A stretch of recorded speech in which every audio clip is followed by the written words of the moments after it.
Vous pensiez vraiment que j'allais passer à côté? Oui, je sais, à l'heure à laquelle je tourne cette vidéo, ça fait déjà 2 mois que ça c'est sorti et je pense que quand vous allez voir la vidéo, ça fera peut-être 4 mois que c'est sorti. Mais oui, j'ai bien évidemment acheté le crossover Superman et Spider-Man. Ça avait fait énormément le buzz à l'époque de sa sortie sur TikTok, hein, je me souviens, il y avait beaucoup de vidéos. Mais Doctor Doom étant toujours en retard, je me suis dit que j'allais le faire beaucoup plus tard. Et c'est surtout que je tenais quand même à ce que vous le sachiez, je tourne les vidéos parfois avec 3 ou 4 mois d'écart. Donc c'est pour ça qu'il y a beaucoup de retard sur les envois. Mais là oui, évidemment, je l'avais acheté. J'avais d'ailleurs reçu même un magnifique poster grand comme ça que j'ai pas encore pu accrocher faute de place. Mais voilà. Et donc, qu'en penser? Bah évidemment, c'est du crossover, c'est du gros fanservice, mais écoutez, pour moi, ça fonctionne. Alors oui, je sais, je suis un public extrêmement facile. Moi, sur les comics, je suis pas très difficile. J'ai pas un niveau d'exigence très élevé, trop élevé, tant que je prends du plaisir et que je lis des trucs qui me plaisent.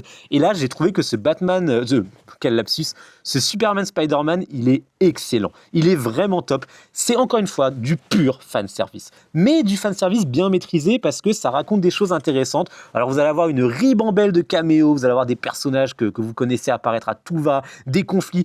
On a l'impression de revoir Secret Wars de l'époque, mais côté DC Marvel, tellement que c'est un peu n'importe quoi. Mais comme je vous le disais, pour moi, ça fonctionne.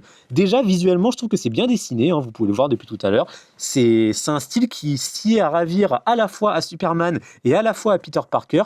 Et puis, comme on dit, hein, les deux plus grands héros de tous les temps réunis dans un seul comics, forcément, ça vend du rêve. Et en plus, comme j'avais acheté la réédition de celui des années 70 ou 80, je ne sais plus, évidemment, je ne pouvais pas rater celui-ci. Donc voilà, j'imagine que vous l'avez également si vous êtes fan de comics. Dites-moi si c'est le cas. N'hésitez pas à liker et à vous abonner. Portez-vous bien, lisez des comics.